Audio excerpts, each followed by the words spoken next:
A palavra de Deus diz que aquele que crê, afirma confiadamente. O Senhor é o meu auxílio. A sua fé tem voz. Outra coisa interessante da fé é que eu não preciso me esforçar para ter fé. Antigamente eu achava que eu tinha que fazer força para ter fé. Então, quando eu orava, eu fazia uma força, botava aquela entonação bem forte, procurando de algum modo fazer a minha fé funcionar. Mas fé, meus irmãos, você não precisa fazer força para ter fé. A fé é um dom de Deus, é uma dádiva, é um presente que o seu Pai te deu. A fé foi dada aos santos. A base do todo o resto, tudo que é colocado em cima da nossa fé, são os benefícios da cruz.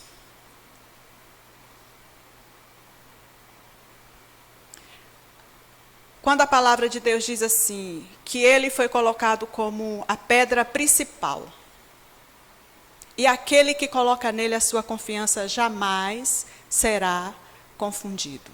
Quando é que a sua fé foi dada a você? Quando o Espírito Santo chegou pertinho de você, no seu coração, e falou para você, você precisa nascer de novo. Nicodemos procurou Jesus, falou, mestre, é impossível alguém fazer o que você faz se não for da parte de Deus. Eu quero perguntar umas coisas para você. Jesus não respondeu todas as perguntas de Nicodemos, sabia? Tem uma coisa que eu acho interessantíssima no ministério de Jesus, que ele não respondia todas as perguntas.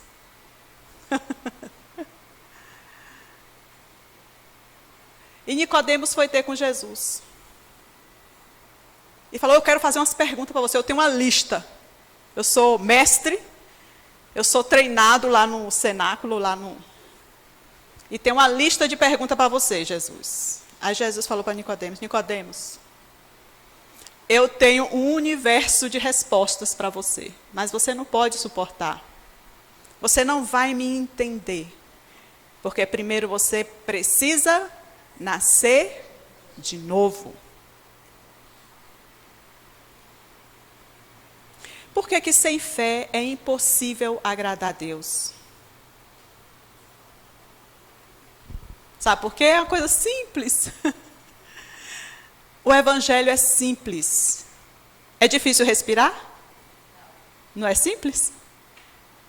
Mas é vital para você respirar. Assim é o evangelho. Ele é a nossa vida. Por que sem fé é impossível você agradar a Deus? É tão simples quanto respirar a resposta. Porque é preciso que você creia que Ele existe.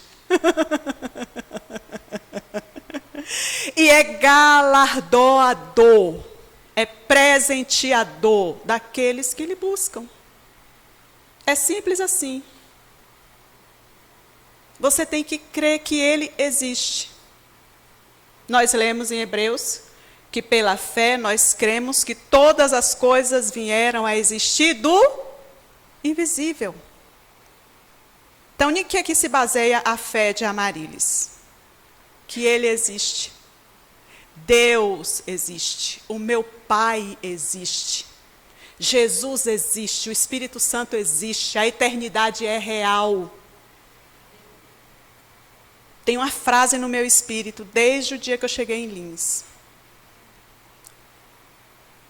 A nossa realidade, meus irmãos, é o Evangelho. Não existe outra realidade para nós. Nós fomos transportados do império das trevas para o reino do Filho do seu amor. A nossa realidade é o reino de Deus. Essa é a nossa realidade. Você crê que Deus existe? Você crê que Deus existe? Sim. Isso é fé. Você já agrada a Ele. Você gostaria de agradar a Ele? Quando eu descobri que eu já agradava, eu sou agradável a Ele. Eu creio que Ele existe. E mais, eu creio que Ele é o meu galardoador. Ele é aquele que tudo faz para me presentear o tempo todo. O versículo-chave de Rita: Deus é por nós. Deus nunca é contra nós. Ele é o nosso presenteador, Ele é o nosso galardoador. Ele é aquele que fez tudo por você, e Ele é por você e para você. O amor dele é eterno, não muda de lugar. Eu posso correr o mundo. Quando eu virar os meus olhos para Deus, Ele estará lá no mesmo lugar. Ele é imutável. O trono dele sempre está lá, o trono da graça do teu Deus. Quando eu não entendia fé, eu decidi no meu coração aprender fé. E o único livro da Bíblia que descreve fé é Hebreus.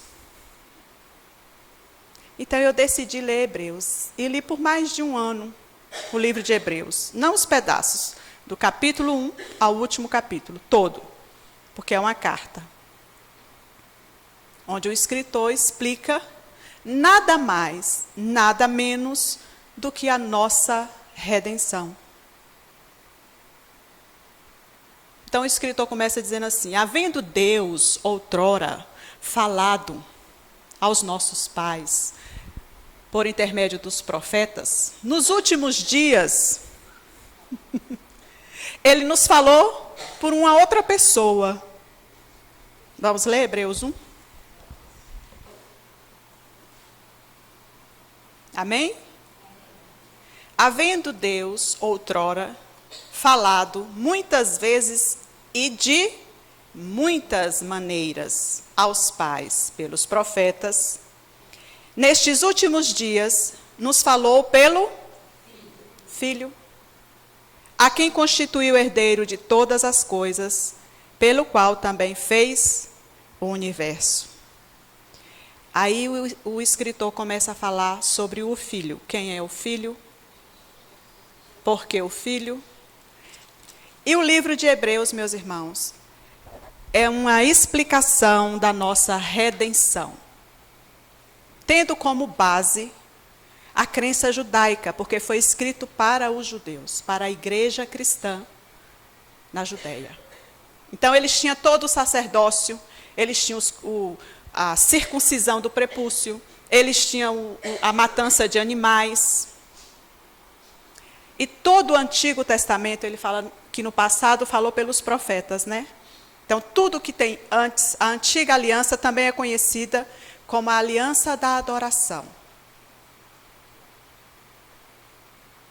Como que Abraão se relacionava com Deus a ponto de ser chamado amigo de Deus, se ele não era nascido de novo, se ele não era como você? Ele não era filho de Deus, ele não era nascido de Deus, Abraão. Mas ele foi chamado amigo de Deus. Como que Abraão conseguiu isso? E nós somos conhecidos como filhos de Abraão, filhos da fé de Abraão. Abraão se relacionava com Deus pela adoração. A antiga aliança é também conhecida como a aliança da adoração. Todos os antigos, os santos antigos, se relacionou com Deus pela adoração. Como Davi conseguiu vencer Golias. Todo mundo conhece a história de Golias, né? De Davi e Golias. Mas aonde Davi achou fé para baixar e pegar uma pedrinha, com uma fé viva no coração dele, dizendo no coração dele: quem é você, seu incircunciso, para afrontar o exército do Deus vivo? Na verdade, o exército do Deus vivo, que era o exército de Israel, estava tudo escondido, tremendo de medo. Mas Davi não tinha medo. Aonde Davi arrumou essa fé? Essa coragem? No mesmo lugar que eu e você podemos fortalecer a nossa fé. Na adoração, no louvor, na meditação da palavra. Com uma coisa extraordinária que Davi não teve. Nós temos a nossa nova natureza. É disso que Hebreus está falando. que agora nós temos um novo e vivo caminho. E quem abriu esse caminho para nós não entrou lá com sangue de animais, entrou com o próprio sangue, entrou com a própria vida dele. E se ofereceu em oferta, em sacrifício vivo por amor de você, para que você tenha vida e vida em abundância.